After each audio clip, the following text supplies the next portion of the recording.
This is a tutorial on using Google Forms in the classroom. So to access Google Forms, you want to start out by signing into your Google account. And you'll see here I'm already in my Google Drive, and all you need to do is click the Google Apps button and then More, and you'll see down here is Google Forms in purple. So once you click on that, it will take you to the Google Forms app, and you have a couple choices. You can start with a blank Google Forms. They have a couple different templates that you could use. If you've been working on one recently, it'll show them down here. So I'll show you how to make a blank one. You'll see as soon as you click on it, it brings up a new form. You can, add your title. So math quiz maybe. And then you're already started, you're already ready to start your Google Forms. So once you click Untitled Question, you can just type on over it. You can do a question, whatever you would like. It could be math, it could be language arts, it can be science, really anything that you would give a quiz, paper, pencil, you're able to give electronically. Because the nice thing is there are so many different choices for how students are going to respond. You can do the traditional multiple choice, but you could do short answer. If you want students to write an essay, they could write it, you'd click the paragraph to give them the chance to write out their own thoughts. You could do check boxes if there's more than one answer, drop down, linear scale, multiple choice grid, checkbox grid. Okay, so there's just a lot of different choices that you can do, and it doesn't have to be one for the entire quiz. Each question can be different types of formats. So maybe this one I want to do multiple choice, so I'll do, give some different options. Okay, and then students would pick what's the correct answer. Once I'm done with that one, I can add a new question by just clicking this plus button. And maybe this time, let's do, what is 9 plus 5?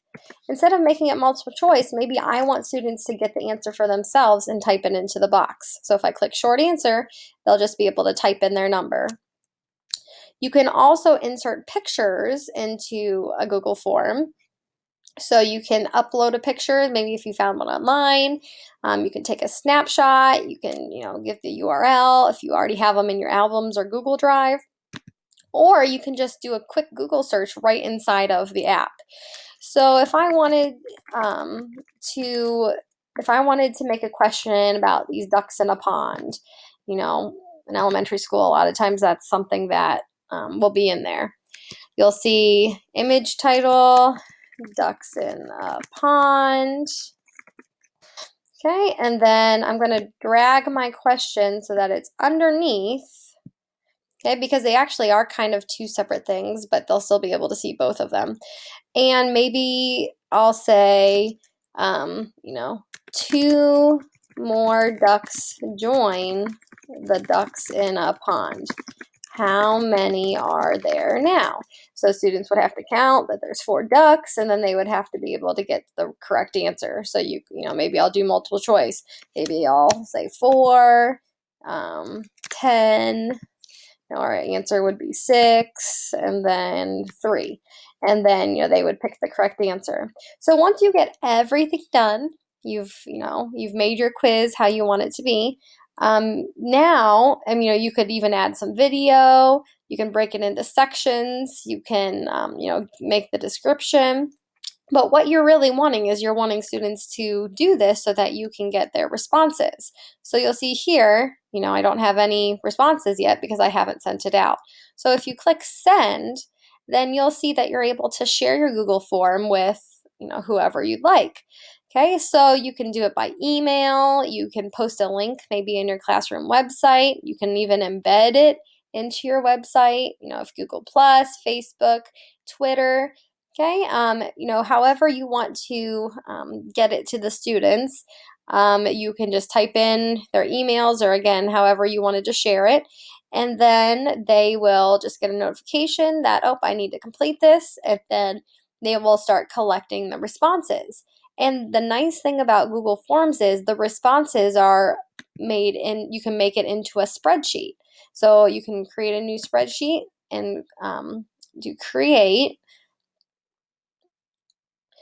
and it brings up a new Google Sheets, and it'll tell you when the student took it, and then each question, and then you'll be able to see the answers, the responses.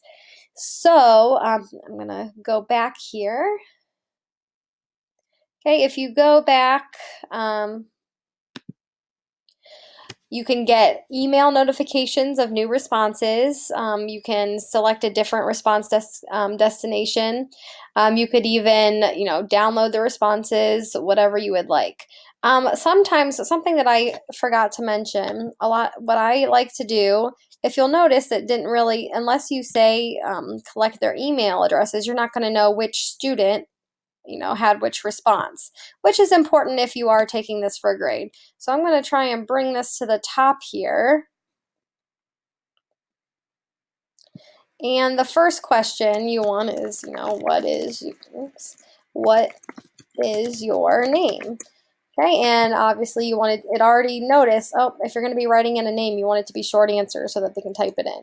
And, unlike paper pencil where you can tell students to write their names and they, still forget, you can make this question required so that when they go to turn in the form, if they skipped that, it'll say, oh, sorry, you can't turn this in until you've filled all the questions out, and then they're going to do that. Okay, so if I, went to the responses again,